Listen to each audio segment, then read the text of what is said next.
adalah memperbaharui jalinan di antara kita, bahwa harus kita pastikan bahwa di antara kita tidak ada benci, di antara kita tidak ada dengki, di antara kita tidak ada permusuhan. Itu syarat utama di dalam tolong menolong dalam kebaikan. Kalau tanpa itu, maka kita tidak akan mendapatkan kemuliaan dan kebaikan. Bahkan kalau seandainya kita berguru kepada Nabi sekalipun, jika ternyata hati kita kotor, dipenuhi dengan benci dan dengki, maka kita tidak akan mendapatkan ilmu. Padahal yang mengajar seorang Nabi. Maka yang perlu kita tata adalah harus kita pastikan bahwa kita adalah orang yang saling mencintai karena Allah Subhanahu wa ta'ala. Ini kemudian kita akan lanjutkan. Setelah kita menyadari bahwa kita ini harus menjadi orang yang saling mencintai karena Allah, maka kita harus punya peran di dalam menjadikan saudara-saudari kita juga menjadi baik dan dekat kepada Allah Subhanahu wa ta'ala. Disebutkan bahwa orang baik itu kayak apa? Disebutkan bahwa orang baik itu seperti apa? Pertanyaan. Ada sebagian yang mengatakan orang baik adalah dia yang rajin sholat, mungkin rajin puasa, rajin bangun malam, dan seterusnya. Memang itu kebaikan. Akan tapi orang baik yang sesungguhnya adalah dia itu baik kepada Allah.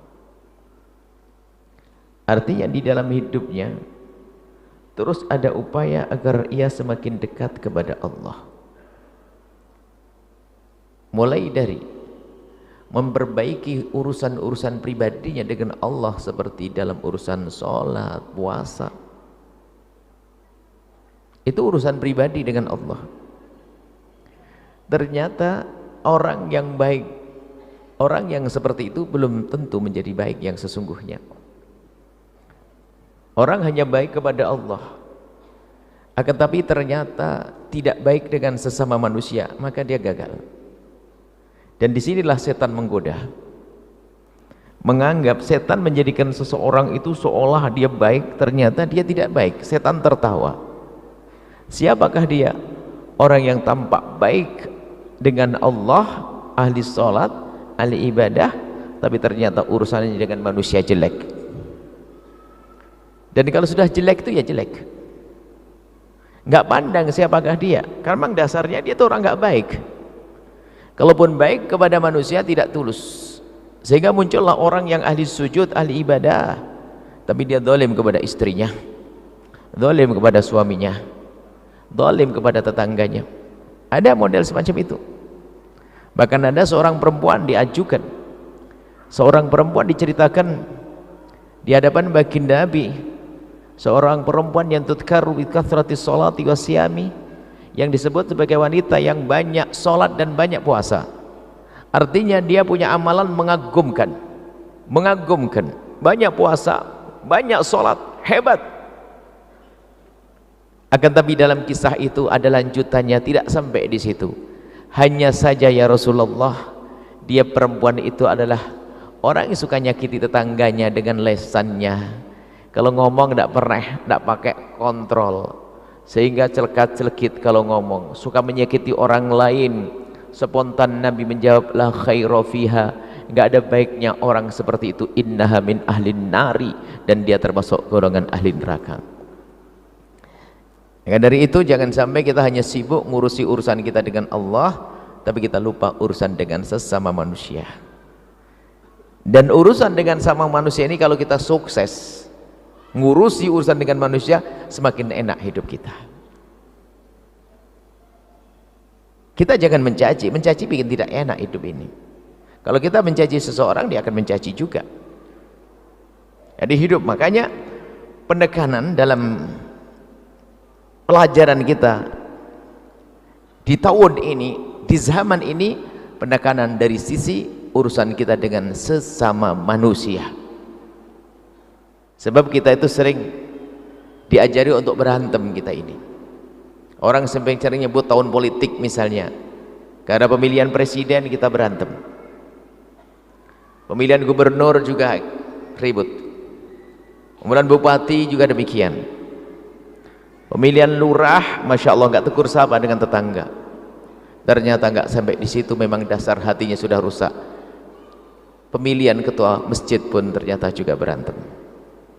Lihat, orang seperti itu ternyata tidak hanya di masjid, di rumahnya pun adalah orang yang tidak pernah sadar kalau ngomong nyelekit kepada istrinya, ngomong tidak enak kepada suaminya. Jadi dasarnya hati yang rusak. Maka dari itu yuk dalam waktu singkat ini kita belajar menata hati kita, bagaimana kita berurusan dengan manusia. Urusan dengan manusia kita harus bisa memandang mereka dengan pandangan yang diajarkan oleh Rasulullah, khususnya di rumah tangga kita, suami istri. Kadang ini pengakuan dari sebagian ibu-ibu, kami nyampaikan, ibu, ada sebagian perempuan kalau lagi di majelis taklim atau lagi arisan begitu mudahnya dia senyum, akan tapi kalau sudah sampai di rumah yang kelihatan taringnya, sampai ada sebagian ibu kalau ngomong sama orang mah biasa-biasa, tapi giliran ngomong sama suami kenapa kok emosi, langsung diganggu. Betul Bu ya, kenapa harus begitu? Ada seorang suami juga demikian, kalau lagi ngopi sama temennya bisa ketawa luar biasa sampai kedengaran dari sana sini, tapi kalau sudah masuk rumah ngelihat istrinya sudah langsung emosi. Kenapa? Kurang merenung dia. Maka malam ini singkat kita merenungi urusan kita dengan sesama manusia. Urusan kita dengan sesama manusia harus kita renungi dengan benar. Jangan menjadi bodoh, itu menghabiskan pahala kita. Kalau Nabi menyebutkan atadruna manil muflis, apakah kamu tahu orang yang bangkrut? Orang bangkrut itu kalau dagang. Para sahabat Nabi menjawab, orang bangkrut itu orang dagang ya Rasulullah. Sudah barang dagangannya habis, gak dapat untung. Nabi menjawab, bukan itu orang bangkrut. Orang bangkrut adalah orang yang ya'ti yaumal qiyamati bisadaqatin wasiyam bisalatin wasyamin. Datang di hari kiamat dengan pahala ibadah yang banyak, ada pahala puasa, pahala zakat, pahala ini, pahala itu. Akan tapi dia waqad daraba hadza wa syatama hadza wa akhadha mala hadza dan seterusnya. Cuma orang ini biarpun katanya ahli ibadah kayak begitu, cuma dia suka mencaci si A, menggunjing si B, dolim kepada si C. Kerjanya dengan manusia banyak melakukan kezaliman. Nabi menyatakan itu orang bangkrut, biarpun katanya amalnya banyak, habis. Kenapa? Di hari akan ditegakkan keadilan dengan setegak-tegaknya, maka orang-orang yang dizalimi itu diizinkan untuk menuntut, dan orang-orang berbuat zalim harus membayar. Sehingga orang yang berbuat zalim itu akan diambil dari kebaikannya tadi, yang katanya dia ahli ibadah, seolah-olah dia merasa ahli surga, ternyata kebaikan itu diberikan kepada orang yang dizalimi. Lah kok ternyata kebaikannya sudah habis, yang dizalimi masih banyak, langsung dibalik. Kejelekan orang yang disakiti itu ternyata dosanya ditumpangkan kepada orang yang katanya ahli ibadah tersebut. Maka dari itu ayo kita berpikir siapa yang ada di rumah kita. Kadang kita melakukan kezaliman, kekasaran, menyakitkan kepada orang yang luar biasa, yang harus kita jaga. Orang tua kita, kadar orang tua kita, ngomong sama orang tua nyelekit seenaknya, masya Allah, double dosa itu. Kadang dengan siapa? Dengan pasangan kita, dengan istri yang melahirkan 5-6 anaknya pun ternyata ngomongnya seenaknya. Dengan imamnya, seorang istri dengan imamnya, dengan suaminya, karena dia tidak berpikir bahwasanya itu adalah dosa. Itu adalah dosa. Kalau tadi disebutkan seorang perempuan ahli ibadah, dikatakan dia ahli neraka, dia karena menyakiti tetangganya itu di luar pagar pun kalau dizalimi menjadi sebab kita masuk neraka. Bagaimana orang yang ada di dalam rumah kita sendiri? Kalau kita patuhi aturan baginda Nabi, hidup rumah tangga itu akan indah. Hidup rumah tangga akan indah. Permasalahan rumah tangga terus ada karena kebodohan orang yang menjalani rumah tangga. Ada marah, caci maki dan sebagainya. Subhanallah, olok-olokan. Sampai suatu ketika ada orang yang mengatakan, saya sudah tidak hasrat lagi kepada istriku, ada yang hasrat lagi kepada suamiku. Permasalahannya karena sering ribut, sudah nggak menarik lagi bagi dia, karena tidak ada kemesraan, kalimat indah tidak pernah coba dihadirkan, nggak ada rayuan, nggak ada ini. Masya Allah, hidupnya kayak di neraka. Itulah orang-orang bodoh. Maka jangan bodoh, hai hamba Allah. Rumah tanggamu seperti apa? Jangan biarkan terus seperti itu. Ayo berbenah. Ingat, rumah tangga itu kalau di dunia ini ribut terus kayaknya memang alamat ahli neraka, karena pasti ada yang zalim. Maka segera benahi rumah tanggamu, hai hamba Allah. Jangan mentang-mentang suamimu udah memaafkan lalu kamu seenaknya. Memang ada sebagian perempuan itu kalau sudah suaminya baik benar itu malah kurang ajar. Sama ada seorang laki-laki kalau sudah istrinya itu adalah yang gampang memaafkan, itu seenaknya sendiri. Fahami dirimu sendiri, gak usah nengok orang lain. Anda ini seperti apa? Urusan rumah tangga. Kalau bicara tentang kesalahan, tentu pasangan kita ada kesalahan.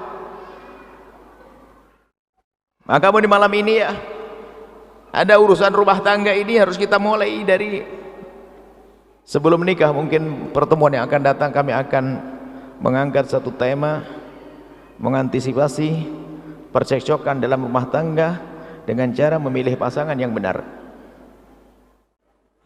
Insyaallah saya rayu hari ini, insyaallah para jomblo pasti datang bulan depan. Karena ini babnya beda, spesial. Hari ini bukan para jomblo, yang sudah menikah. Saya akan bicara pada yang sudah menikah. Pastikan rumah tanggamu harus indah, jangan bodoh. Pastikan rumah tanggamu baik. Pertanyaan sederhana, apakah ada orang mau menikah itu niatnya ingin berantem dan caci maki? Ada atau tidak? Kalau ada pasti dia orang gila, orang bodoh. Menikah, ngapain kamu nikah? Saya pengen berantem. Orang gila, betul ya? Yakin? Cuman ternyata sekarang ini banyak orang gila setelah menikah. Itu yang saya pusing. Setelah menikah, Masya Allah, tidak ada kesabaran di dalam dirinya. Belum lagi, mohon maaf, ini kadang-kadang kita perlu nyisipkan juga permasalahan-permasalahan psikologi. Ada gampang stres orang hari ini, tak tahu kenapa gampang stres. Naik pitam, mental, emosian sama suami. Ini juga permasalahan. Masalah psikologi itu penting juga, harus diperhatikan. Dan ditanya hal sepele marah. Kenapa harus marah? Pergi ke psikolog. Ternyata kita tidak akan bicara dengan orang sakit mental. Kalau ternyata ada di antara kita yang sakit mental, setelah itu menyesal dia, berarti dia sakit mental. Dia ngomong caci maki. Nah, makanya kalau kita berhadapan dengan orang yang sakit mental, kata orang Jawa, sing waras ngalah. Anda yang sehat, fahami suamimu yang begitu suka marah, narahnya nggak teraturan, berarti sudah mental. Suamimu kalau sudah marah yang nggak beraturan, berarti dia sudah mental dia. Bawa ke psikolog itu.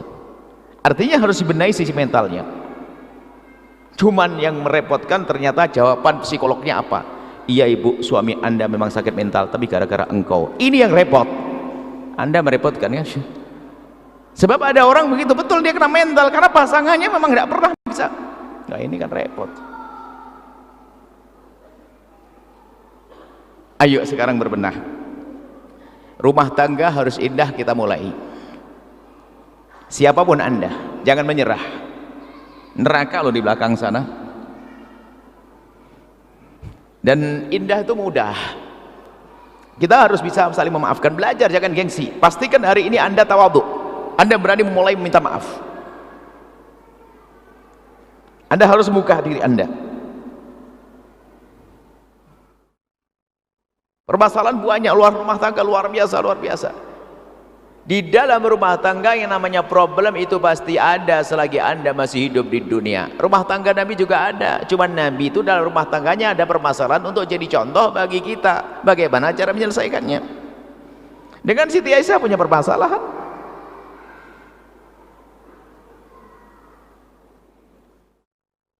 Sebuah kisah ya, misal saja. Suatu ketika ada sedikit perselisihan antara Sayyidina Nabi dan Sayyidat Aisyah. Sayyidina Nabi itu adalah orang yang sangat bijak dengan wahyu, tidak akan melakukan apapun kecuali dengan wahyu. Petunjuk wahyu mengatakan bahwa biar orang lain yang menyelesaikan. Biarpun beliau seorang nabi, tapi ngajari bagi kita. Yang menyelesaikan orang lain. Ditunjuklah Sayyidina Abu Bakar As-Siddiq. Sayyidina Abu Bakar As-Siddiq itu bingung untuk jadi penengah. Yang satu adalah nabinya, yang satu adalah putrinya. Bingung bisa adil atau tidak. Cuman karena ini perintah baginda Nabi, maka Sayyidina Abu Bakar pun mau menjadi penengah. Dimulailah diskusi damai itu. Lalu Nabi, ini seorang laki-laki yang bijak itu, ya seperti Nabi, menawarkan kepada Siti Aisyah, Aisyah, nih sudah ada ayahmu akan jadi penengah. Sudah hanya ngomong siapa, aku dulu atau kamu dulu. Nah gitu, bukan langsung aku dulu atau kamu dulu. Rupanya Siti Aisyah itu memang bukan benci dengan Nabi, atau jangan salah. Problem itu mesti ada, nggak enak, pegel tapi bukan benci loh, orang nggak enak, ada permasalahan. Kita tidak mengatakan Siti Aisyah, nah ini permasalahan. Di saat ditawari Siti Aisyah untuk berbicara apakah Nabi dulu atau Siti Aisyah dulu, Siti Aisyah ngerti mendahulukan Nabi. Lalu Siti Aisyah menjawab, engkau dulu ya Rasul, engkau dulu yang berbicara, cuma jangan ngomong kecuali yang benar. Wow, ini Nabi dibilang begitu, jangan ngomong kecuali yang benar. Mendengar ucapan Siti Aisyah ini, yang marah siapa? Sayyidina Abu Bakar As-Siddiq. Kok berani ngomong begitu? Nabi maksum wahyu, Siti Aisyah manusia biasa, tapi dia mulia. Jangan dianggap ini merendahkan, karena ini memang dibuat begitu oleh Allah untuk menyelesaikan masalah. Sayyidina Abu Bakar marah, Siti Aisyah mau dipukul. Di saat melihat Sayyidina Abu Bakar marah, Siti Aisyah bingung, dia mau dipukul, lari. Tiba-tiba apa? Lari. Tiba-tiba wajahnya itu ditumpahkan di dada Nabi, minta perlindungan kepada baginda Nabi Muhammad SAW. Setelah itu apa? Sadar, wong dia lagi punya masalah dengan Nabi, kok tiba-tiba dia wajahnya kok di dadanya Nabi. Setelah itu ngelihat Nabi, malu beliau. Setelah itu senyum, selesai. Yang perlu diambil pelajaran di sini, wanita hebat kalaupun punya masalah dengan suaminya, tetap menganggap suaminya adalah sebagai pelindung dan imam. Jangan gampang cerita ke tetangga sampai ujung sana. Kadang-kadang di status gambarnya muka cemberut, pagi-pagi sudah begini. Ini perempuan-perempuan murah, rendah. Kejadian di kamar, di kantor tahu semua. Inilah Siti Aisyah. Biarpun ternyata dia punya masalah dengan suaminya, ternyata tetap merasa bahasanya yang bisa melindungi adalah juga suamiku. Tidak ada dendam, tidak ada ini. Ya begitu sebagai seorang istri itu, biarpun mungkin ada perselisihan, memang kita manusia, suami manusia, engkau manusia, tentu ada percecokan, tapi harus tahu adab, ada batasan-batasannya. Seperti anak dengan bapak, ada batasan-batasannya.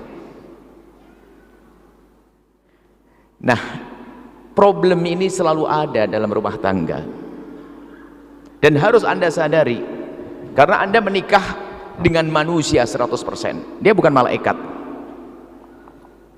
Manusia yang tentu ada kesalahannya. Kalau Anda ingin menikah dengan seorang wanita yang tidak pernah punya kesalahan, sampai mati Anda akan jadi jomblo. Kalau Anda seorang wanita ingin menikah dengan laki-laki yang tidak pernah bersalah, sampai mati Anda tidak akan menikah. Akan tapi Anda akan menikah dengan manusia, banyak kebaikannya, pun demikian kadang ada kesalahannya. Menghadapi kebaikannya begitu mudah, akan tapi malam ini kita belajar bagaimana kita menghadapi ketidakbaikan daripada pasangan kita. Itu yang harus kita pahami. Menghadapi kebaikannya mengenak, ketidakbaikannya bagaimana? Menemukan suami melakukan kasar dan sebagainya, harus ada trik-trik, harus ada cara-caranya, harus pahami kita. Maka ada beberapa hal yang harus perhatikan ini untuk rumah tangga indah. Yang pertama, pastikan Anda tidak akan menyebut kekurangan pasangan Anda sampai Anda mati. Pegang ini. Jangan sekali-kali Anda menyebut kekurangan pasangan Anda sampai Anda mati. Awas, hati-hati. Anda pegangi ini, dan Nabi mengajarkannya. Nggak boleh menyebut pasangan orang lain kekurangan-kekurangan, menyebut kekurangan, karena menyebut kekurangan itu menyakitkan, dan setelah dia sakit dia akan membalas menyebut kekurangan pasangannya, karena semua dari kita punya kekurangan. Ini kadang orang ini Masya Allah ngomong tuh seenaknya, celekat-celekit. Allah, seorang perempuan cerita, suami saya Buya kalau ngomong tuh seenaknya, komentar tentang badan saya itu sudah wong sebelum menikah sudah tahu hidung saya begini, masih ngomong kenapa hidungmu begitu, kan kurang ajar banget. Akhirnya istri yang ngomong, mulutmu kenapa begitu bang, ayo balas, apa. Kalau mau kita melihat kekurangan pasangan, jangan disebut sampai kapanpun, tutupi dengan kelebihan yang bisa Anda lihat. Menyebut kekurangan ini adalah luar biasa, merendahkan, menyakitkan, menjadikan tidak indah hidup. Sementara pasangan kita manusia, tentu ada kekurangannya, tapi kalau kita pandai menyembunyikannya, nggak perlu disebut. Cuman kadang seorang suami atau istri kadang Masya Allah kalau ngomong seenaknya, ya kenapa sih rambutmu kok keriting, keriting. Ini kan orang usil, kenapa? Tetangganya rambutnya lurus juga pengen keriting, aneh kan? Jadi orang itu biasanya memang selalu menginginkan yang dia tidak punya itu karena hawa nafsunya dia, atau memang mulutnya mulut tajam. Kurus bilang kamu kekurusan krempeng, gemuk kamu kegemukan, hitam itu. Kenapa sih mulutnya? Diam nih, kenapa sih? Nggak diomongin sudah tahu. Menjaga perasaan itu penting, menjaga perasaan pasangan itu penting, dan Nabi mengajarkan itu. Jangan sakiti pasanganmu. Suami yang baik pun kalau menemukan pasangannya tidak enak, jangan bilang nggak enak. Masya Allah, nggak perlu.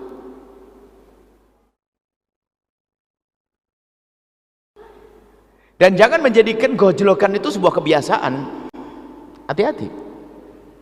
Ya, ilmu kebal penting juga. Barangkali kita digojlok, diejek, kita tetap kebal, tapi nggak boleh jadi kebiasaan di rumah kita. Kebiasaan gojlokan, olo-oloan dan sebagainya. Itu laki-laki mengatakan istrinya begini begitu, ternyata Masya Allah kalau dijejer itu masih plus, sangat baik istrinya. Memang dasar laki-laki nggak benar dia, saya tahu itu. Kenapa kok seperti itu tuh? Jelek banget dia, hatinya yang jelek, bukan sekedar badan, mulutnya, mukanya yang jelek, tapi ternyata akhlaknya lebih jelek dari itu semuanya, mencaci, mengolok. Jadi pastikan ya, jangan menyebut kekurangan pasanganmu sampai kapanpun. Masya Allah, baik terang-terangan atau halus. Anda harus paham loh ya, kalau Anda beli bedak pemutih kulit itu langsung istrimu ngomong, iya memang saya hitam, bisa saja ngomong gitu loh, karena tersinggung perasaannya. Jadi memang harus halus urusan dengan orang lain itu. Artinya bagaimana kita menjaga, yang menjaga saja kadang kita kebablasan, bagaimana kalau hidup kita tidak pernah menjaga. Tolong jaga lisanmu, jaga mulutmu, jangan menyebut kekurangan pasanganmu. Dan kadang bukan kekurangan diri, kekurangan orang lain, tidak perlu. Bapaknya nggak benar, nggak usah disebut-sebut. Apalagi kadang dihubung-hubungkan, iya memang kamu dari keluarga begitu-begitu. Masya Allah, sampai ada, iya Buya, sampai ngomong, saya tahu Buya, saya dari keluarga biasa, suami saya keluarga ustadz, ulama, tapi sebelum menikah dengan saya kan tahu seperti, tapi setiap menikah selalu disebut. Anak saya nakal, dibilang ya gennya kamu. Kurang ajar gen kamu tuh. Ajib, anaknya nakal langsung disalahkan ibunya gara-gara bukan keturunan yang baik, padahal itu bandel gara-gara bapaknya kok. Sudahlah, ini harus waspada. Jangan gampang menyalahkan pasangan, menjelekkan pasangan. Ini penyakit hari ini. Seolah-olah dia tidak menyadari dirinya. Kalau bahasa guyonannya itu beginilah, kalau belum menikah, kalau pengen mencari pasangan tuh bener-bener kau lihat pasanganmu itu bener nih, milih. Karena Nabi mengajarkan, insya Allah pertemuan yang akan datang tuh qaul mar'atul arba'in. Kalau menikah tuh lihat, milih. Kalau mau menikah itu milih. Jika engkau ingin menikah, lihatlah calonmu itu dengan mata melek. Dilihat dulu benar tidak. Cuman kalau dia sudah menjadi pasanganmu, pandanglah pasanganmu dengan mata remeng-remeng gitu loh. Kebalikan sekarang. Dulu waktu menikah pokoknya kalau tidak dia nggak mau dia, wah dunia seluas daun kelor, hanya ada dia di dunia ini. Apa itu? Giliran menikah wah kebuka semuanya. Balikannya, kita harus mudah tutup kekurangannya. Semakin kita tajam fokus kepada kekurangannya, lihat hilang, akan berkurang itu cinta. Dia masih punya kebaikan-kebaikan. Kita harus membiasakan dengan seperti itu dengan pasanganmu. Sudahlah gini saja, pastikan kalau engkau sudah menyebut kejelekan pasanganmu, engkau yang jelek, sudah rumus. Nggak usah pakai pengadilan nanti. Keturunannya tidak baik, keturunan mana ada? Nabi tidak menyebut-nyebut keturunan kok. Bapaknya ini ada, kullu mauludin yuladu ala fitrati. Bapaknya penjahat, anaknya bisa jadi kekasih Allah kok. Siapa yang tidak tahu Abu Jahal tuh? Orang paling jahat seluruh dunia, paling rendah dunia akhirat. Abu Jahal punya anak namanya Ikrimah, sahabat yang mulia. Ayo, jangan dibawa-bawa ayahnya itu. Kalau anda sudah mengambil dia, didik dia dengan benar, selesai. Kadang turun keturunannya dibawa kemana-mana, dibawa. Masya Allah nih, pastikan rumah tangga yang begitu tidak akan indah. Hidupnya ngenes, kalaupun bertahan istrinya atau suaminya bertahan, ya karena sudah terlanjur punya anak 3, mau gimana lagi. Kalau masalah mulutnya Masya Allah, lillah, tapi ternyata hidupnya tidak indah. Kemudian dia zalim terus dalam rumah tangganya. Dari biasa menyebut kejelekan pasangan itu akan buat reaksi. Setelah ada reaksi sering berantem, saling caci maki. Disitulah hilang cinta, setan akan bermain setelah itu. Sehingga matanya menjadi mata senang melihat yang haram daripada melihat yang halal. Bencana setelah itu. Ayo, ini yang pertama, pastikan anda tidak akan melihat, menyebut kekurangan pasangan anda. Sebuah kisah ini, sebuah kisah itu hanya sekedar, artinya sebagai gambaran tentang nilai ya. Jadi gini ceritanya, komitmen suami istri itu ingin berbenah. Lalu bagaimana? Bersepakat suami istri, suaminya ngomong ke istrinya, istrinya ngomong suaminya, yuk sekarang agar kita bisa menghindar dari hal-hal yang tidak baik, 2 kertas selembar untuk suami, sebelah istri. Semua pergi ke kamar satunya, kamar Siti. Untuk apa? Sekarang yang istriku tercinta, tolong tulis kekuranganku, nanti kita tuker. Saya akan juga nulis kekuranganmu, nanti kita tuker biar kita saling berbenah. Saling berbenah. Sang istri masuk kamar, suami masuk kamar. Sang istri nulis dengan sang suami keluar. Akhirnya keluar, dilipat sama sang suami, sang istri dilipat juga, tukeran. Sang suami membaca, Masya Allah, abang terlambat datang malam, kurang terlambat ini, suami terlambat, suka marah, abang suka gini, semuanya banyak suami. Kata suaminya, terima kasih, saya berjanji insya Allah setelah ini aku akan berubah. Istrinya buka kertasnya setelah itu, nggak ada tulisannya. Loh abang, kok nggak ada tulisannya? Sambil tersenyum, aku hanya bisa melihat bahwasanya kau adalah istriku yang baik, istriku yang cantik, istriku yang solehah. Aku tidak bisa menemukan kekuranganmu. Ayo, habislah. Siapa yang menang coba? Yang menang suaminya. Jadi memang ini sebuah contoh saja. Karena menyebut kekurangan tuh nggak enak. Suami insaf di sini. Wah, ini istrinya terlanjur semangat, tulis semuanya tuh. Saat terlambat ngasih duit itu udah tulis. Ini sekedar gambaran saja. Ternyata yang bisa menutup menurut Anda adalah bagus, ya kan? Berarti perempuan ini apa? Laki-laki ini adalah baik karena apa? Dia tidak ingin menyebut kekurangan pasangannya. Itu maksudnya. Apalagi mohon maaf kalau sudah semakin hebat, semakin kayak ustadz. Sehingga ada pertanyaan, Buya, kapan, apa syaratnya perempuan bisa menjadi wanita karir? Syaratnya mah gampang. Dapat izin suami, izin yang sesungguhnya ya, bukan izin ngancem. Izin sesungguhnya itu, abang gimana kalau saya kerja menurut abang? Bahasa begitu, bahasanya lembut begitu. Ada minta izin tapi serem, abang ini nggak bisa nyukupi semuanya, bang gini nggak bisa, setiap hari kurang terus bang, saya mau kerja bang ya. Ya bahasa iya, ngomongnya nggak enak dulu. Jadi izinnya yang benar, bukan izin ngancam. Izin yang indah, abang gimana kalau saya harus mencari. Pertama adalah izin suami. Yang kedua adalah tidak mengganggu kewajiban pribadinya kepada anak dan sebagainya. Yang ketiga, tempatnya terhormat. Yang keempat, pekerjaannya memang halal. Yang kelima, sederhana, tidak boleh menjadikan dia semakin sombong. Sengaja saya sebutkan yang terakhir ini karena ini yang paling penting. Sebab wanita biasanya kalau sudah mulai ekonomi lebih dari suami sudah mulai bertolak pinggang. Ya sudah, tinggalin saya, cerai. Makanya gampang cerai. Kalau perempuan mudah sukses itu gampang cerai. Hati-hati, Anda insya Allah indah semua rumah tangga Anda. Saya tidak cerita kepada Anda. Lihat wanita yang paling banyak duitnya gampang minta cerai. Kalau sudah cerai susah menikah. Karena apa? Otaknya dikuasai dengan ambisi tadi. Lihat, karena sudah merasa dia lebih, sehingga mentang-mentang kalau di saat dia menjadi makmum, ada permasalahan dengan suami, dia diam, masa enak, beres. Karena punya duit, iya nggak apa-apa, tinggalin nggak apa-apa, saya bisa kok. Waduh, ditinggal betul, janda dia. Dan yang banyak semacam, maka saya ingatkan wanita karir, bukan tidak boleh, akan tapi tolong kalau semakin sukses, semakin tawadhu pada suami.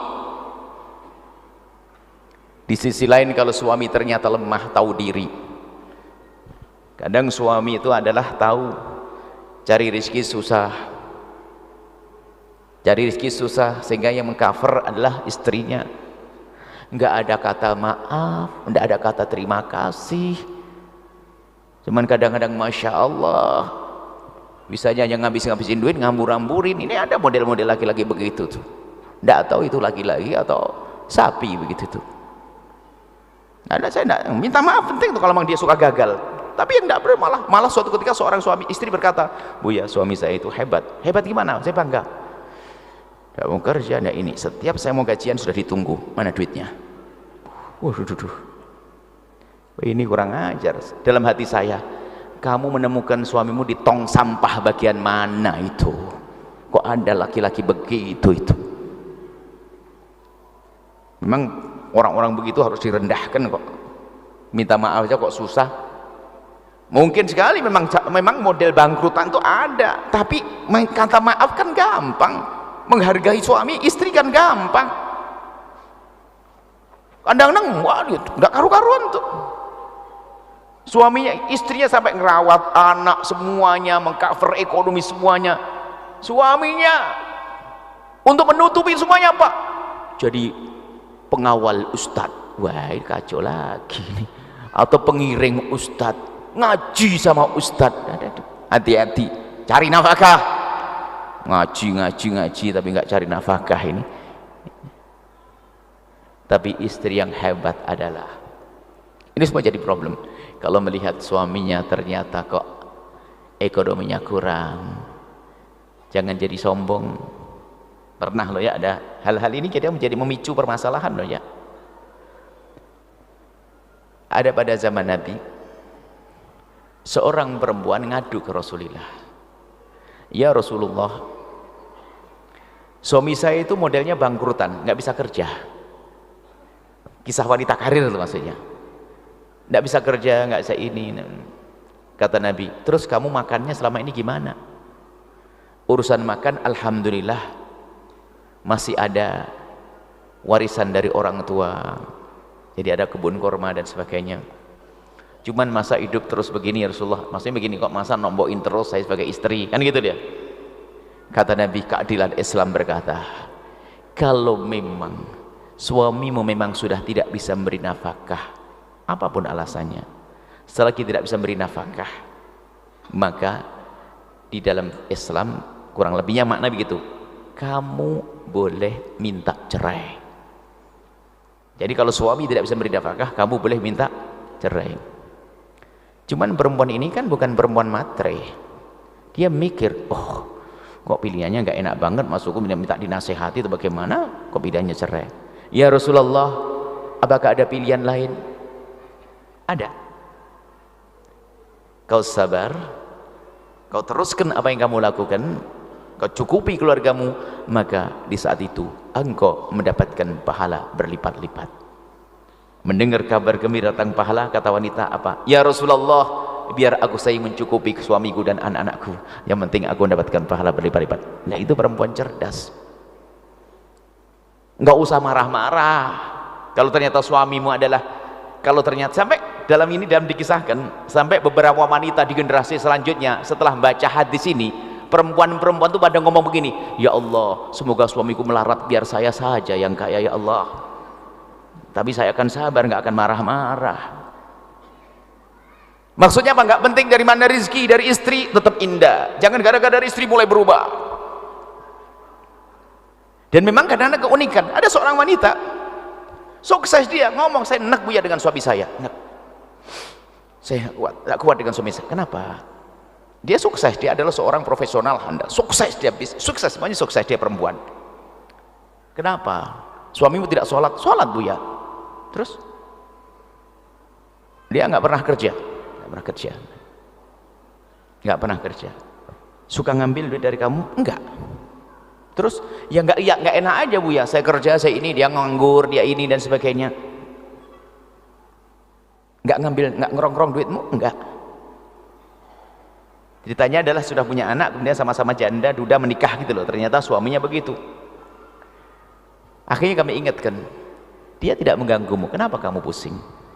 Coba kamu pikir apa yang Allah, dia memenuhi kebutuhan pribadimu? Iya Buya. Apakah nggak cukup semacam itu? Coba kalau dia pergi, lihat, dia jauh lebih bagus, dia tidak ambil duitmu, tapi dia bisa memberimu kesenangan. Berpikirlah. Tapi iya, coba kamu berpikir, kalau dia pergi, belum tentu kamu dapat lagi begitu. Bisa saja sudah nggak kerja ngambil duit, bisa aja kan? Dia sholatnya bagus, memang dia nggak bisa kerja. Ternyata harus diajak berpikir, setelah itu mikir, merenung dan sebagainya. Iya Buya, setelah itu saya baru sadar, benar juga sih. Yang penting dialah, dia bisa nemeni saya, ngelayani saya, urusan saya. Jadi sebagian wanita itu padahal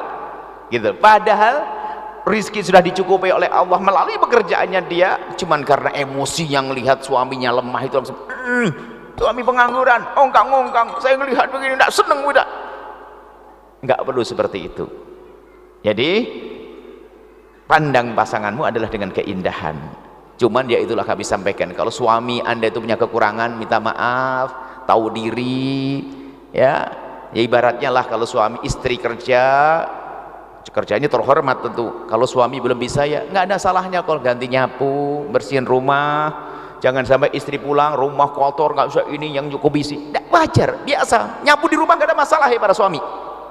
Baginda Nabi lebih mulia dari kita semuanya. Tingkatannya tidak bisa dihitung. Tapi Nabi yaqumu anzilahu, Nabi tidak gengsi untuk menyapu di rumahnya sendiri. Tapi hai para istri, jangan kau suruh nyapu setelah ini gara-gara dengar Buya. Ini adalah kesadaran seorang suami yang baik. Nyapu rumah aja nggak bisa. Kan indah kalau hidup tuh sesaat mau bikin nasi goreng bersama, ada yang potong bawang, indah itu. Jangan soal istri. Ada suami itu memang gayanya ongkang-ongkang tok. Ma, nasi goreng cepat. Cobalah bantu motong bawangnya biar enak deh. Hidup tuh yang indah itu loh. Jangan kaku-kaku amat ini. Baik, ini pertama Pak, jangan menyebut kekurangan. Ekonomi kekurangan. Makanya kadang seorang perempuan menjadi sombong karena itu tadi, karena berlebihan. Kita amati dia, kalau sudah banyak duit dia jadi cerai, dia bisa bayar ke mahkamah, cerai. Setelah cerai bingung dia. Setelah itu otaknya juga tumpul, mau menikah saja, kan dia kaya, saya harus dapat laki-laki lebih kaya dari saya. Ya, yang lebih kaya dari kamu menginginkan orang lebih muda dari kamu dan lebih ini. macam-macam kan, gagal lagi dia, akhirnya masuk zina, masuk haram dan sebagainya. Baik, kita kembali ke rumah tangga lagi. Tolong para istri, jika ada kekurangan dari suamimu, jangan kau jadikan itu adalah bahan untuk kamu rendahkan. Hei para suami, istrimu manusia biasa, kalau ada kekurangan jangan kamu rendahkan. Sakit dia, apakah karena nasabnya dia atau karena fisiknya dia, apalagi fisik. Fisik itu bukan kemauan dia, dia punya hidung begitu itu. Bukan kemauan dia punya bibir begitu itu. Bukan kemauan dia rambutnya begitu. Nah, Anda berarti mengejek Allah. Ya, tolong jangan sebut kekurangannya. Jangan, hindari. Kalau Anda bisa menjaga ini satu saja poin yang penting banget. Kemudian poin yang lain lagi, nanti kita lanjutkan pertemuan yang akan datang untuk meraih keindahan. Sengaja kami hadirkan rumah tangga ini, Masya Allah. Problem-problem kalau kita amati ternyata bukan problem, banyak bukan masalah. Rumah tangga yang ada bukan masalah, hanya nyikapinya saja dia salah. Kalau urusan suami nggak punya uang kan bukan masalah, yang penting istri punya duit, rumah tangga ada. Sebenarnya kan tidak jadi masalah, cuman emosi. Baik, jadi jangan sebut kekurangan pasanganmu sampai kapanpun, termasuk apalagi menceritakan ke orang lain. Ada ibu itu kalau sudah di kantor itu sudah pasti tahu enggak, pagi-pagi ngomongin suaminya, gunjing suaminya, Masya Allah, sampai di WhatsApp itu, sampai temennya di kantor sudah ngomong, kira-kira berita apa lagi nih, pasti lagi. Memang ada perempuan model begitu, ada laki-laki juga begitu. Cerita kepada saya, katanya tidak akan cerita sama saya, rupanya duduk sama security sudah ngomong. Nggak boleh ceritakan kekurangan pasangan pada orang lain, berarti kan sebelum menceritakan dia ngelihat, setelah ngelihat dia nyebut. Mana ada keindahan dalam rumah tangga? Nggak akan indah, lihat. Kemudian setelah itu apa? Karena kita biasa melihat kelebihannya, lalu kita menutup kekurangannya, semakin hari kan semakin indah hidup kita. Akan ada, Allah akan berikan kepuasan di hati, pasangan indah, saling menerima, akan tumbuh cinta setelah itu. Tapi kalau sudah caci maki, ketahuilah caci maki itu memangkas cinta yang ada di dalam hati kita sendiri. Kemudian selanjutnya, yang kedua adalah lakukan kewajibanmu, jangan banyak menuntut. Lakukan kewajibanmu, jangan banyak menuntut.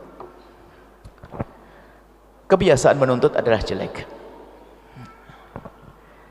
Rumusnya Sayyidah Khadijah Al-Kubra, Siti Khadijah pernah ditanya, waktu itu Nabi belum jadi Nabi, tapi akhlak Nabi kan begini, hai Khadijah, alangkah senangnya engkau menikah dengan Nabi Muhammad, alangkah senangnya engkau menikah dengan Muhammad. Rupanya jawaban Siti Khadijah jawaban dari hati yang tulus, dari kesadaran penuh sebagai seorang wanita mulia. Dia menjawab dengan jawaban sederhana, demi Allah, semenjak aku menikah dengan Muhammad, aku tidak pernah berpikir bagaimana aku bersenang-senang dengan Muhammad, tapi yang aku pikirkan adalah bagaimana Muhammad senang dengan aku. Oh, orang cerdas, spare. Ayo, semenjak aku menikah dengan Muhammad, aku tidak pernah berpikir bagaimana aku bersenang-senang dengan Muhammad, tapi aku pikir bagaimana Muhammad senang dengan aku. Kalau ini prinsip dipakai, semua rumah tangga akan indah. Istri, suami pun mengatakan, berpikir bagaimana yang akan suami, istri.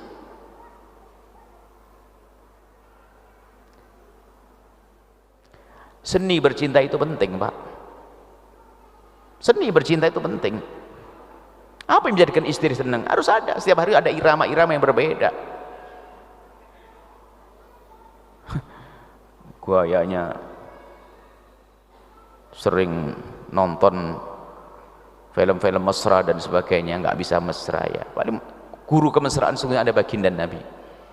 Nyuapin istrinya aja itu waktu jadi pengantin, tok, itu pun yang nyuruh tukang potret. Setelah itu nggak ada. Masya Allah, kita perlu membangun keindahan di rumah itu. Lakukan kewajibanmu. Jadi kita harus seni bagaimana menyenangkan pasangan istri. Sampai urusan sederhana, misalnya Nabi itu, kalau suami pulang ke rumah jangan bikin kejutan. Tapi kasih tahu lah, makna kasih tahu itu apa sih? Kenapa? Takut suami pulang ke rumah menemukan istrinya dalam keadaan belum siap, lalu menjadikan suami itu tidak mungkin ada aroma, kurang bersih dan sebagainya. Beritahu. Tapi istrinya harus paham dong, istrinya bebel kan kacau. Yang abang tak lagi pulang, maksudnya beri syarat agar bersih-bersih dan sebagainya. Tapi di sisi lain suami itu kalau pulang tahu diri, saya ini selalu anjurkan, tolong beli minyak wangi harganya Rp5.000 saja. Sebelum pulang mampir pom bensin, ganti baju kayak atau apa, sikat gigi, kalau ngomong itu paling enggak berkurang lah aroma yang walang sangitnya itu kan. Perlu juga begitu. Jangan dianggap sepele, khususnya wanita. Kalau suami datang bersihkan wilayah-wilayah, mohon maaf, lipatan-lipatan yang kadang menginapnya, keringat itu adalah, kita manusia normal, kecuali anda itu patung, nggak akan keluar keringat, nggak akan berubah, atau robot. Anda manusia, laki-laki juga demikian, menjaga. Jangan sampai ada seorang suami hanya menginginkan istrinya dandan terus, tapi anda sendiri super acak-acakan. Mungkin anda mengatakan, nah memang saya model gini mau gimana lagi ya, lalu sudah begitu masa kamu biarkan tambah karu-karuan lah, nah, tambah dikit lah sisiran, minyak wangi dan sebagainya. Ini Nabi mengajarkan begitu. Nabi itu harum loh ya, Nabi itu sudah wangi tapi pakai minyak wangi. Sampai dikatakan bagaimana Nabi kalau masuk kamar istrinya, Siti Aisyah ditanya apa yang dilakukan Nabi kalau masuk kamarnya, Siti Aisyah mengatakan apa? Pakai siwak, membersihkan mulutnya, padahal mulut Nabi bersih wangi. Kenapa? Meyakinkan kepada pasangannya kalau dia telah membersihkannya, padahal sudah bersih. Kenapa? Sebab kalau sudah masuk kamar suami istri adalah beda, mungkin berpelukan dan sebagainya, sehingga beliaunya sendiri sudah mempersiapkan untuk bertemu dengan pasangannya. Ini penting wahai para istri. Ada istri itu masya Allah cuek, dan ini mohon maaf saya sampaikan, ini pengaduan dari bapak-bapak, bukan bapak di sini, di sana. Aduh Bu ya, masya Allah, istri saya itu hanya dibersihkan sini tok, selebihnya masya Allah kalau sudah dibuka, oh innalillah. Bukan anda, enggak, saya ngomong di sebuah kisah. Enggak peduli kadang-kadang istri perlu bersih, bersihkan diri anda yang rapi, jangan sampai ada aroma-aromanya. Karena nggak peduli kalau hadir pengantin, masya Allah baju barunya dipakai, giliran suami adalah daster robek tahun 2005. Mana itu? Apalagi kadang-kadang sudah punya anak itu sudah tambah enggak. Hei, jangan gitulah ibu yang soleha, sebab upayamu untuk berdandan bagi seorang suami ada nilainya. Sebab kadang-kadang kalau sudah terlanjur punya anak mau gimana lagi, udah begini ya, tidak begitu. Tetap dianjurkan untuk tetap. Di samping tadi nggak boleh kita menyebut kekurangannya, tapi diri kita sendiri harus berusaha untuk menjaga, termasuk aroma dan sebagai kebersihan. Ada betul sih ini rambutnya masya Allah, mungkin sarangnya kelabang gitu.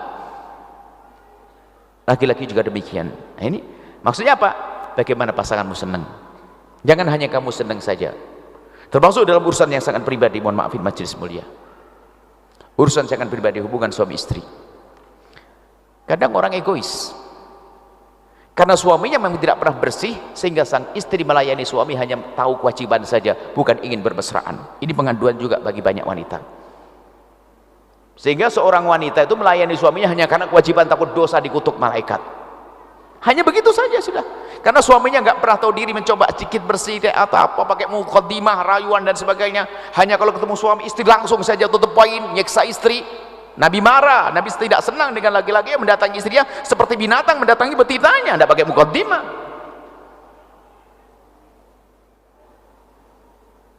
Jangan dianggap sepele, itu akan menggumpal itu nanti pada akhirnya.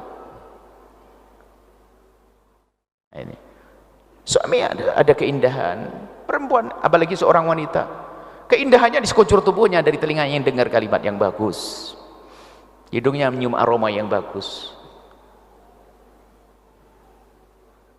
Ini perlu, seorang laki-laki juga perlu semangat untuk menyenangkan pasangan. Istri juga demikian. Ada hadis Nabi SAW ya, idza da'a rajul imra'atahu ila firashihi, ada kasih hadis Kami mengatakan ini hadis terindah buat wanita. Ceritanya begini, jika ada seorang laki-laki mengajak istrinya ke atas ranjang ila firasihi, fa'abat, kemudian perempuan itu nggak mau, ogah-ogahan, fabata ghadbanan, kemudian laki-laki itu nginep semalam marah karena istrinya diajak hubungan nggak mau, marah sang suami, la'anat hal malaikatu hatta tusbih, malaikat akan mengutuk dia sampai pagi. Waduh, ini orang yang nggak ngerti dunia keharmonisan menganggap main kutuk-kutuk. Kalau bagi kami itu adalah hadis terindah untuk wanita. Coba diamati hadisnya, diajak kemana Bu?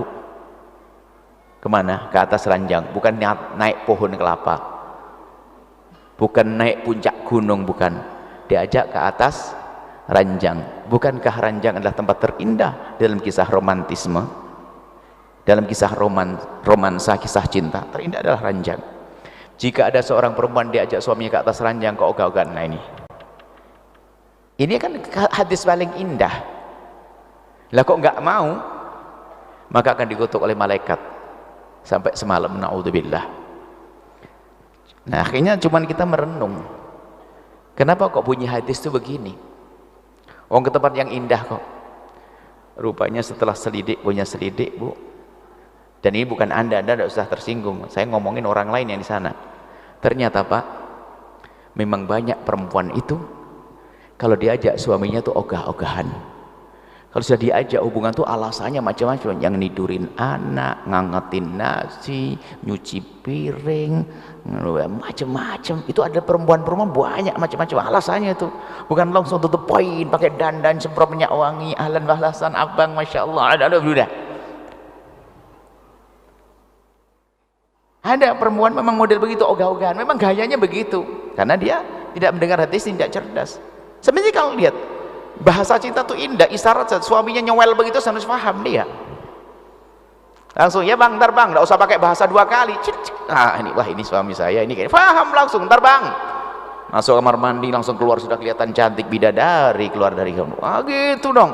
Hidup tuh indah. Makanya saya nggak senang lagi-lagi kaku-kaku amat. Biarpun ustadz tuh hanya di mimbar, kalau sudah di kamar bukan ustadz lagi.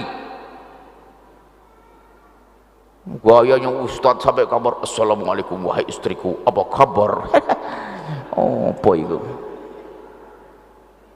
ada gaya kesolehannya, soleh apa itu. Nabi itu adalah mengguyoni istrinya,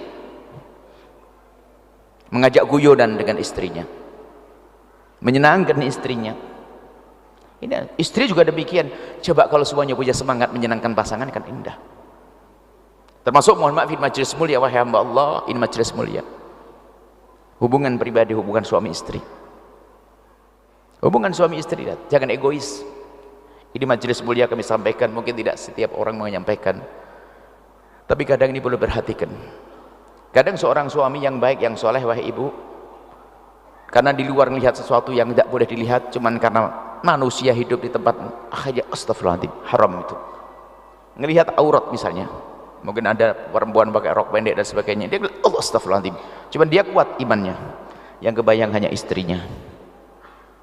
Bayangkan syahwat bangkit, dibawa pulang itu syahwat, sampai di rumah istrinya bilang besok aja bang, apa tidak stres dia. Ayo bayangin. Atau ternyata istrinya dalam keadaan haid, maka bisa sampaikan, jadi wanita itu yang cerdas, aktif dan inovatif. Laki-laki juga demikian, aktif, cerdas, inovatif dalam hubungan. Ini majelis mulia, karena apa? Kegagalan di sini. Tapi sebelumnya kami ingatkan, jangan biasa nonton film kotor, hei hamba Allah, itu merusak rumah tangga. Halus akan kami sampaikan di bab akhir kayaknya. Ini merusak, karena akan seorang laki-laki yang bisa nonton film kotor, yang di otaknya hanya yang ada di film, nggak akan bisa terwujud dengan istrinya, ujung-ujungnya adalah merendahkan istrinya, tidak seperti yang dilihat di film. Begitu sebaliknya, seorang istri yang bisa nonton film kotor, dia berangan-angan ingin mendapatkan seperti yang ada di film, dan suaminya tidak bisa melakukan seperti itu, maka menjadi rendah suaminya. Jangan percaya dengan fatwa ustadz-ustadz ngaco yang mengatakan nonton film kotor itu kalau suami istri boleh. Nggak boleh, ngerusak hati itu. Kalaupun bangkit syahwat bukan karena pasangannya, karena yang ditonton. Ini kami tegaskan, jangan main-main, jangan mau kalau anda ingin diajak suami aja nonton itu enggak, sebetulnya suami anda ingin membangkitkan syahwat bukan dengan anda. Tapi kalau orang menjaga tidak boleh lihat yang haram, mudah syahwat bangkit dengan pasangannya yang halal. Hati-hati, hari ini harus kita sampaikan, dan juga menjadi sebab ketidakpuasan di rumah tangga karena sering nonton film kotor. Sementara hari ini begitu mudahnya orang mengakses film-film seperti itu. Apalagi dengar fatwa katanya kalau suami istri nggak apa-apa. Psikolog pun melarang karena itu merusak mental, sehingga kalau orang sudah biasa nonton film kotor terus pikirannya di alam khayal, tidak ada di alam nyata, sehingga setiap melihat perempuan bayangannya aneh-aneh, sampai seorang anak syahwat melihat ibunya sendiri. Ayo, dan ini diakui oleh psikolog-psikolog, seorang anak melihat ibunya syahwat sampai mungkin ngintip ibunya dan sebagainya, dengan saudaranya apalagi, gara-gara suka nonton film kotor itu. Jangan main-main, jaga mata anda agar semakin indah di rumah anda. Jangan dianggap sepele ini. Kalau sudah rosak mentalnya, tidak menemukan di alam nyata, sehingga dia tidak menemukan kesenangan. Jadi bahaya sekali film-film semacam itu, bahaya. Kata Al-Quran, wa kullil mu'minina yaghuddu min absarihim, katakan kepada kaum pria agar menjaga matanya. Di saat dia bisa menjaga mata, akan semakin indah pasangannya. Wa kullil mu'minati yaghdudna min absarihinna, katakan pada para wanita untuk menjaga matanya, akan semakin indah pasangannya. Nah, seperti itu, sehingga semakin diobral di mata, maka semakin rendah yang halal. Termasuk, saya lanjutkan sedikit, menyenangkan pasangan, semangat menyenangkan pasangan dengan cara yang halal. Mohon maaf, ini saya sampaikan pada wanita yang cerdas. Anda harus aktif, inovatif. Mungkin suatu ketika, karena Anda punya waktu yang harus Anda libur, melayani suami dengan cara yang normal. Ada waktu haid. Ini mungkin tidak pernah disampaikan di mimbar, akan tapi perlu kami sampaikan karena hari ini memang mendesak harus beri ilmu-ilmu semacam itu. Mungkin ini suamimu yang sangat soleh tiba-tiba pengen memuaskan dirinya dengan Anda, karena Anda adalah halal bagi dia. Cuman karena Anda tidak cerdas, hanya gara-gara haid. Haid itu Masya Allah, kadang-kadang haidnya seorang perempuan libur tahajud sih iya, tapi bangun malam seharusnya nggak boleh libur dong, nemeni suaminya lagi tahajudan, buatin kopi, zikir di tengah malam, kan sama.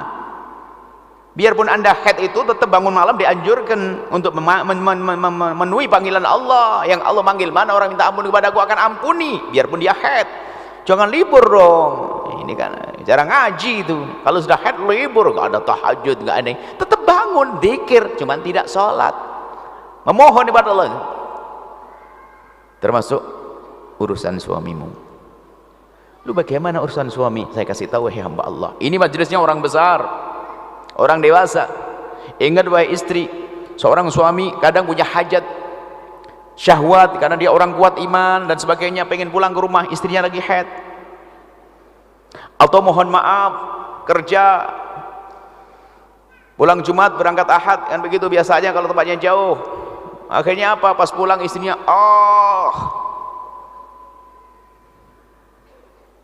stop, nah kan pusing dia, stres dia. Tapi kami sampaikan, wahai para istri, ingat, jika seorang suami mengeluarkan air mani dengan tangannya sendiri, hukumnya haram. Tapi kalau dia mengeluarkan air mani dengan tangan Anda dan kehebatan Anda, adalah tidak halal, tidak haram. Yang penting satu hal, dalam keadaan Anda haid, tidak memasukkan ke wilayah tersebut. Depan atau belakang nggak boleh sama. Depan atau belakang nggak boleh, awas, hati-hati, jangan main-main urusan ini. Akan tapi mohon maaf, jika bercumbu dengan Anda dengan sebagainya, cukup dengan kelehan Anda. Maksudnya apa? Jangan dibiarkan dia terlantar. Dia akan mencari yang menjadikan sebab dia puas, ada. Atau dengan tangan seorang istri. Mohon maaf, ini majelis mulia. Karena sebagian seorang istri kalau sudah itu langsung tidur sore sudah. Kalau sudah haid jam 7 habis maghrib sudah tidur. Suaminya stres, apalagi suami lagi lembur, syahwatnya panjang dia. Lihat istrinya, tidak. Termasuk mohon maaf mendekati wilayah tersebut, yang penting tidak masuk. Masih diperkenankan, jangan masuk pokoknya. Kalau masuk haram, dosa. Jangan sebagai seorang istri demi cari keridhaan suami melayani suaminya dalam keadaan haid dengan memasukkan tempat tersebut, haram.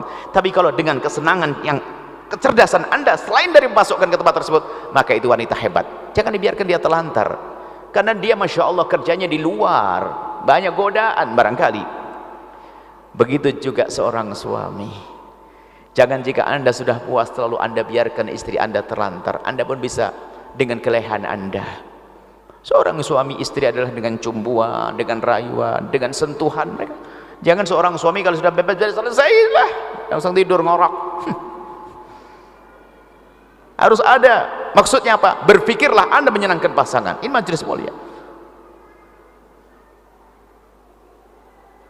Dan hal demikian diajarkan muda'abah. Nabi mengajarkan keindahan dalam rumah tangga.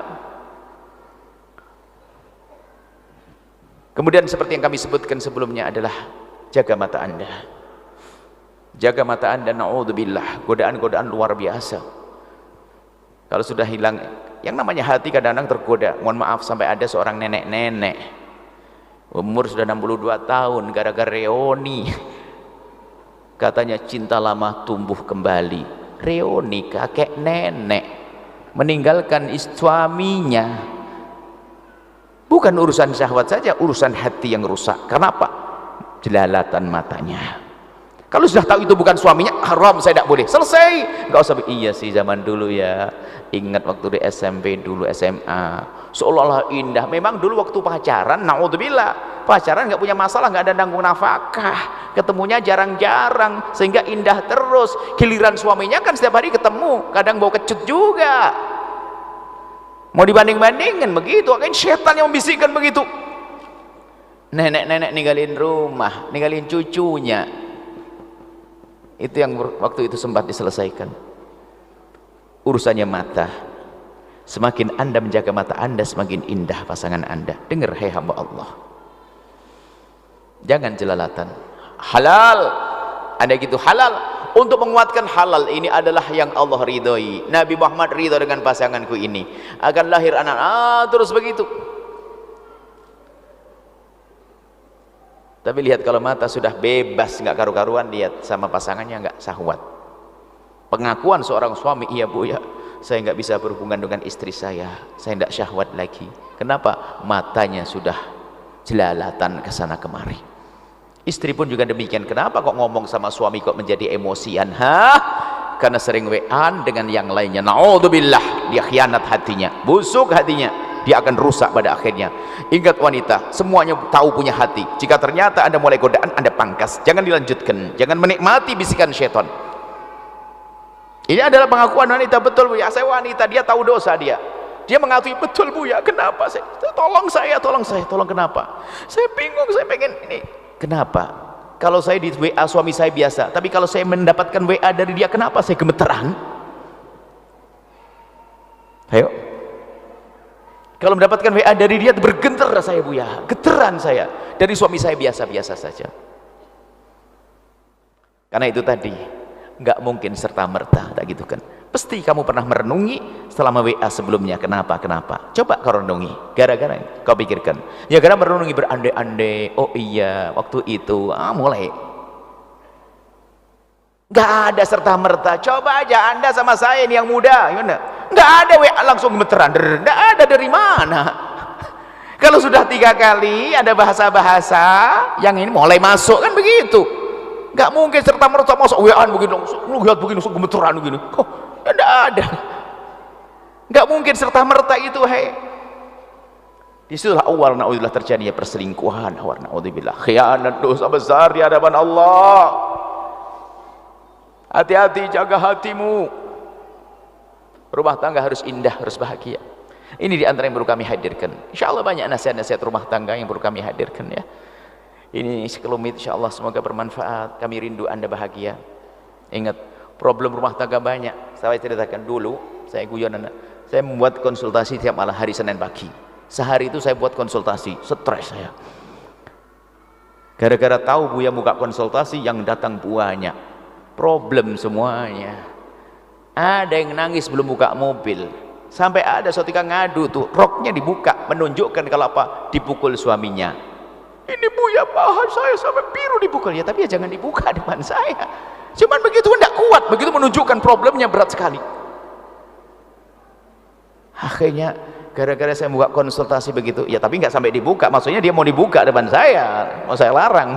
Dia enggak, bukan, artinya menunjukkan dia tidak kuat lagi, dia menahan emosinya. Akhirnya tak pikir, wah ini kalau begini terus saya buka setiap hari Senin, stres saya. Gara-gara itu uban saya tumbuh, Bu, Pak. Gara-gara ngeliat problem orang tuh. Makanya kalau ibu datang ke saya sama suami sambil cubit-cubitan, rambut saya jadi hitam. Saya paling seneng kalau ngeliat bahagia, semangat betul loh. Kalau saya ngeliat orang bahagia tuh, kalau ada tamu itu colak-colek begitu sama istri, waduh ini langsung semangat saya itu. Ini problem terus bikin stres, masya Allah ya, bikin saya cepat tua. Ya, yang indah ya, cubit-cubitan. Ada suatu ketika ibu anaknya banyak, 9. Masya Allah anak 9. Iya Bu ya, ini hamil lagi. Oh luar biasa ibu ini, melahirkannya gampang Bu. Iya sakit Bu ya. Terus ya sebetulnya ingat kelahiran sakit, tapi waktu ngelihat suami saya sudah lah selain dari begitu sudah langsung saya ikut seneng, padahal cuma denger tok. Bahagia itu penting. Bahagia itu akan memancar keindahan, kelembutan kepada anak istri, anak-anak yang lainnya. Kalau Anda cemburutan sama istri, sama suami, anak akan tumbuh dengan dalam keadaan hatinya sempit. Akhirnya anaknya emosian, nggak bisa menghargai orang tuanya. Insya Allah semuanya bahagia dan indah. Tolong yang terakhir, jaga mata, ini paling penting ya, jaga mata. Insya Allah semuanya bisa mengabdi kepada pasangan. Indah, indah, indah. Wallahu a'lam bissawab. Alhamdulillah, syukron jazilan kami haturkan kepada guru kita tercinta Buya Yahya. Semoga apa-apa yang beliau sampaikan dapat menjadi ilmu yang bermanfaat untuk kita semua dan dapat kita amalkan dalam kehidupan kita sehari-hari. Amin, amin ya Allah ya Rabbal Alamin. Baik para hadirin dan juga pemirsa Al-Bajah TV dan pendengar setia radioku dimanapun Anda berada, selanjutnya kita memasuki segmen yang kedua, yaitu segmen tanya jawab. Dan seperti biasa kami akan memberikan kesempatan kepada para hadirin, jamaah ikhwan 1 pertanyaan dan jamaah akhwat 1 pertanyaan. Namun sebelumnya, terlebih dahulu kami akan bacakan pertanyaan yang datangnya dari media sosial. Assalamualaikum warahmatullahi wabarakatuh Buya. Assalamualaikum warahmatullahi wabarakatuh. Allahumma sholli ala sayyidina Muhammad wa ala ali sayyidina Muhammad. Sallallahu alaihi wasallam. Buya, bagaimana tanggapan Buya terkait kasus lepas cadar di depan awak media? Terima kasih Buya, syukron.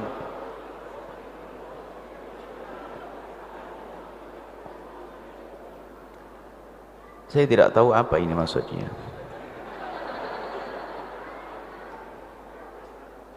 Kalau hukum cadar, cadar adalah agama. Akan tapi dalam hukum cadar, ulama berbeda pendapat dalam hal ini. Kebanyakan mengatakan menggunakan cadar adalah sebuah keharusan, wajib. Ada sebagian kecil dari ulama mengatakan menggunakan cadar di depan orang laki-laki tidak wajib. Selagi masih ada seputar perbedaan ulama, ya jangan kasar-kasar, jangan kaku-kaku. Tapi secara pribadi kalau saya ketemu dengan orang bercadar, tentu kita bersyukur lebih nyaman. Tapi kalau ada orang tidak bercadar, saya tidak caci, tidak olok dia. Karena memang ada yang mengatakan bercadar tidak wajib. Maka kami sampaikan, jangan congkak dalam beragama. Gara-gara sudah bercadar, merendahkannya tidak pakai cadar. Nih kasihan, istrinya Ustadz, tidak pakai cadar, hadir majelis gombal, gak pakai cadar. Nah, Anda pakai cadar tapi hati Anda merendahkan orang lain. Maka yang pakai cadar jangan merendahkan yang belum pakai cadar. Jangankan yang belum pakai cadar yang sudah menutup aurat. Kalau Anda ketemu di pinggir jalan orang yang belum menutup aurat, yang pakai rok pendek, Anda pun tidak boleh merendahkan. Akan tapi Anda doakan dia, hidupkan hati Anda untuk punya kasih sayang dengan dia, bukan untuk merendahkan. Yang pakai cadar merendahkan yang belum pakai cadar, tidak boleh. Apalagi yang nggak pakai cadar, jangan ngeremehin yang pakai cadar. Cuman kadang-kadang cadaran sampai kadang-kadang begitu bencinya sampai cadar. Buya, lebih bagus mana? Bercadar hatinya jelek atau hati bagus tapi tidak bercadar? Kan yang penting hatinya. Wah, ente ngomong yang penting hatinya sudah paling sombongnya orang. Oh, yang penting kan hati. Dulu. Siapa yang tahu hati ente? Ada sebagian perempuan nggak mau cadar, nggak mau kerudung, alasannya apa? Yang penting hati. Sebetulnya dia mengatakan hatiku lebih bagus dari dia. Ini orang sombong.